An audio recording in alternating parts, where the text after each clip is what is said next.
Part of my micro mini TV collection contains these examples. These are Sony 5-303Ws. They're from the early 60s, probably 62 to 63. And you can see I have a black model here, and then this is the silver model. They're little 5-inch black and white TVs, and they're pretty heavy. They're all metal construction. And this was Sony's entry into the market in the early 60s with the claim that these were all transistorized TVs. And of course, with that invention, that could afford the ability to make much smaller TVs that are very portable. They are AC/DC, and I don't have the battery packs for them, but they were capable of running on DC. Now, the only problem with this claim was these are not totally transistorized because this model happens to use 3 tubes for its high voltage rectification. So we'll open one of these up in a minute and take a look at it, but that's the deal. So it wasn't completely transistorized, but other than the CRT and those 3 rectifier tubes, they are completely solid state. So this is just a little bit of a look at the set. Okay, and you can see here, there's the model 5-303W, as I said, and it has 25 transistors and 20 diodes. It's manufactured in Japan, and there it is, transistor television receiver. So that's the claim on these. Now, neither one of my sets, these 5-inch sets, work. So in the future, there's going to be a dual restoration on these. These are in pretty good shape, and for one of them, I have this carrying case. Okay, and they called this a micro TV at the time. I really wouldn't call it a micro TV today, because I have 1.5-inch TVs, which have since made this even bigger than it is. But for 1962, this would have been considered a micro TV. Now, during the time period, Sony also had another television set that this is the 8301W, and it's an 8-inch CRT black and white set, and it runs on AC/DC. And this is a very collectible set right here. They're actually pretty expensive. I got this one off of Craigslist, and I got it for a real reasonable price. I think I paid $40 for it. And the other interesting thing to note about this set is it does work. And I'll demonstrate that for you now. Now, one thing I'm having a little trouble with is horizontal lock on it. I think that's just old capacitors, but I can get it to lock occasionally, but there's definitely some issues in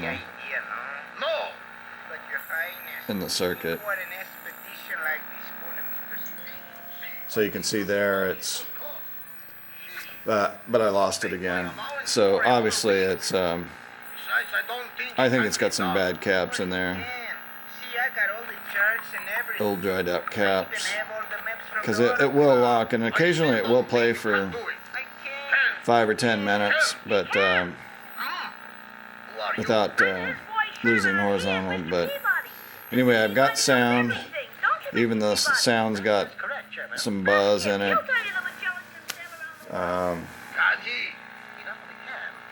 But it's not bad. I mean, it's the picture tube's not bad. All right, I will put up the pesos, but if you fail, don't but yeah, that horizontal's got some issues, which is not uncommon. Usually the first thing to go on a television set when something's wrong with it, but I'm sure that's all original. I haven't opened that one up to look at it yet right after that. So let's pop one of these open and see what's in there.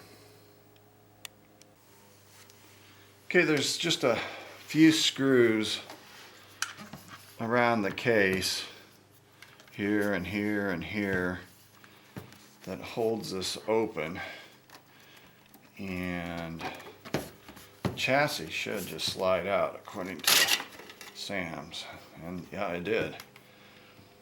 So let's get a look at here, see what we got.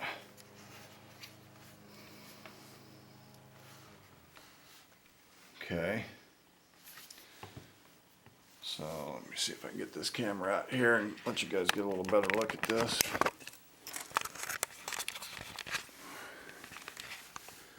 So here's a view from the back end, CRT. And then there's a PCB board up here and one here, and quite a few wires connected to these terminals. Haven't really looked over the SAMs yet on this, but looks like this is the power supply. I would assume those are our main filter caps there. Selenium rectifier. It's probably a choke, some type of transformer. Here's another one right here.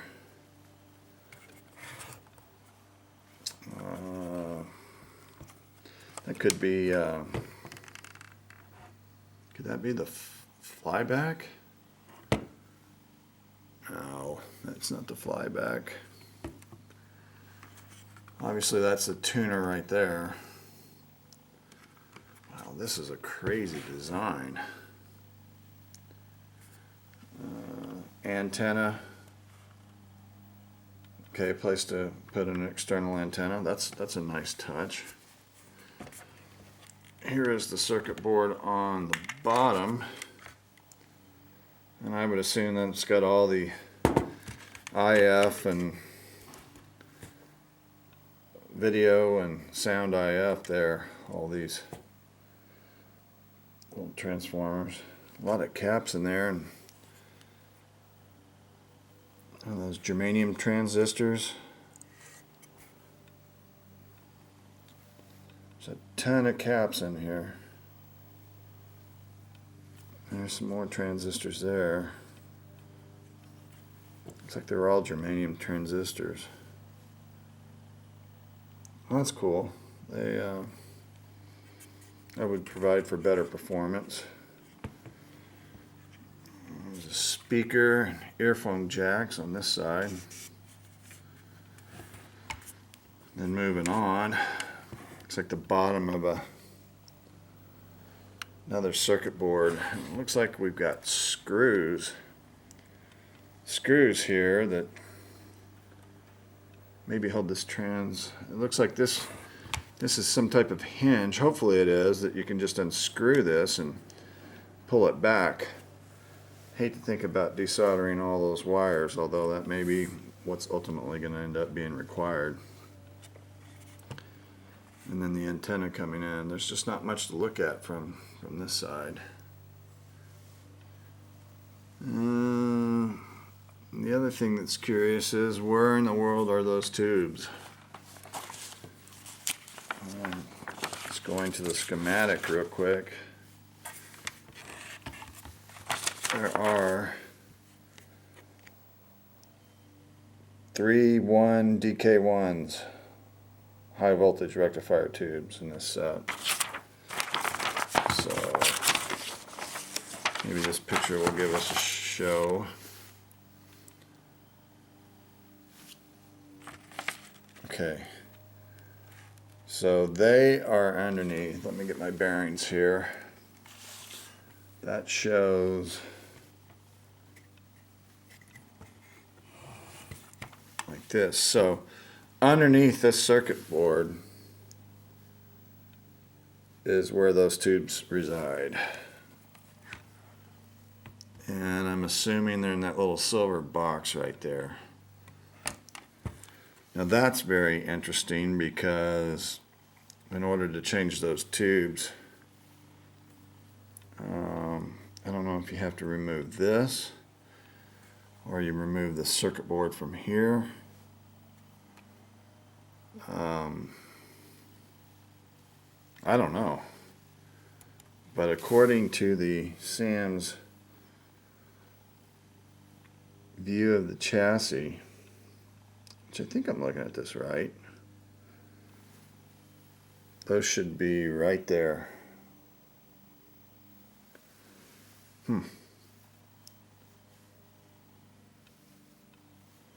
Alright, well, I'm going to try to fool around with this a little bit and see if I can get that circuit board out easy enough to where I would assume a user could at least change those tubes if needed.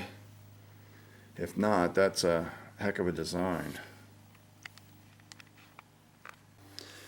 Okay, so that's interesting. I removed 2 screws that I showed you previously from the circuit that held the circuit board in place. And this is really slick. It's more of a modular design. And those contact points are really nasty. And boy, working on this circuit board is going to be tricky. But yeah, the circuit board just slides in like a card on a computer right here to this terminal. That's really slick. So it makes accessing this board, at least in my opinion, pretty easy. And this may even unplug here, this wire. Which, if that's the case, if these 2 wires unplug, I mean, this is completely, I can pull this board completely out and service it without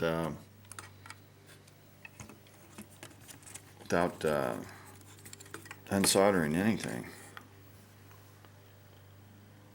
But back to the reason why I did that was those tubes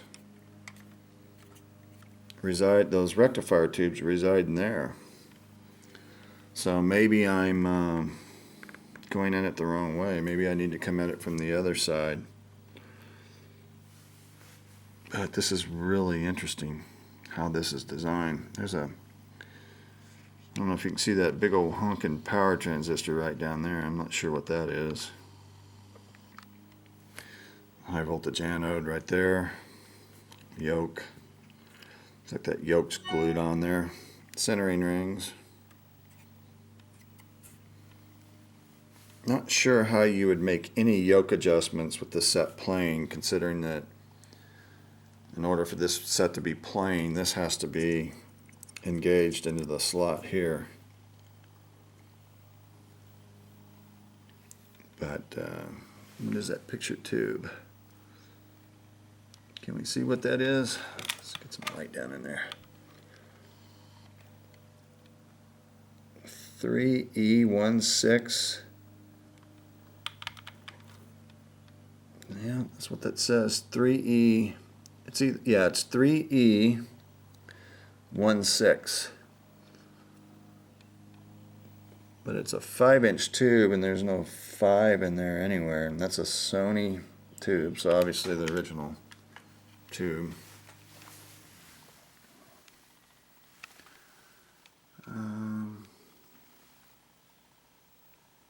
Yeah.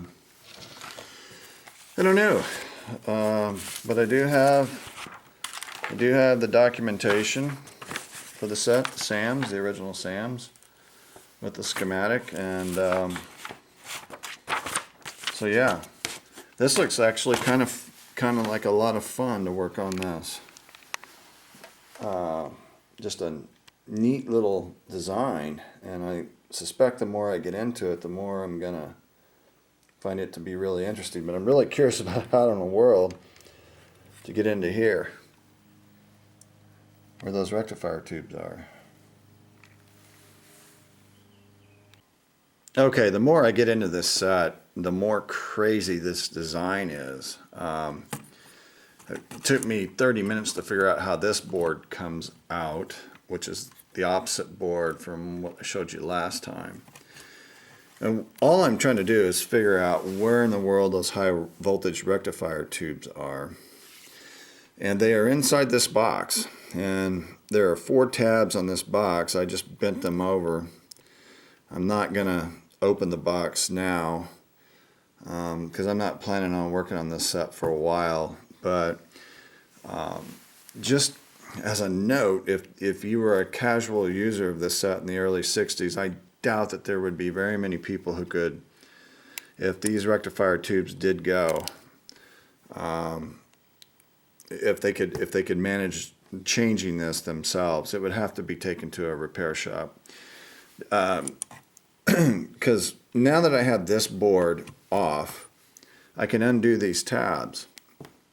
And then what I would have to do is flip the set back over, remove the other board, and then once these tabs are pulled up, then this outer cover from the other side pulls off, and that's how you can access the tubes. So you have to remove both circuit boards just to change the rectifier tubes in this set. Seriously doubt that anyone of normal home use in the early 60s would accomplish that. See if I can get you a little look at this board. And I'm not going to take it out, but it is slick how it's designed. It's got these little pins right here for the wiring, and those pins will slide off. So this board is very accessible and very removable. It's not very accessible right now, but come on, camera. You can see those Molex type pins will make removing these wires. It's not like you have a desolder situation. And you can see some of these old electrolytic caps. I'm sure some of these are causing problems and need to be changed. So, and then as well as these contact points don't look as bad as the other ones, but it looks like the whole board really needs a good cleaning. And so when I do get into this set, I don't think the boards will be a big problem. The power supply looks a little different than anything I've ever worked on before, but I'm pretty sure I can stumble through that. And probably we'll end up changing that selenium rectifier and going with modern diodes on this set since it is solid state. But anyway, it's kind of interesting look at it. And the other thing is, since I have 2 of these, I'll probably do a dual restoration. Well, if you're going to do one, you might as well do them both. So, anyway, that's about it for now. I'm going to end this video since I'm not going to do any more work, but I thought you might enjoy looking at the Sony Micro TV, the 5303W, from around 1962 or 3. Okay, as always, appreciate all my subscribers, and thanks for watching, and more to come on this one in the future.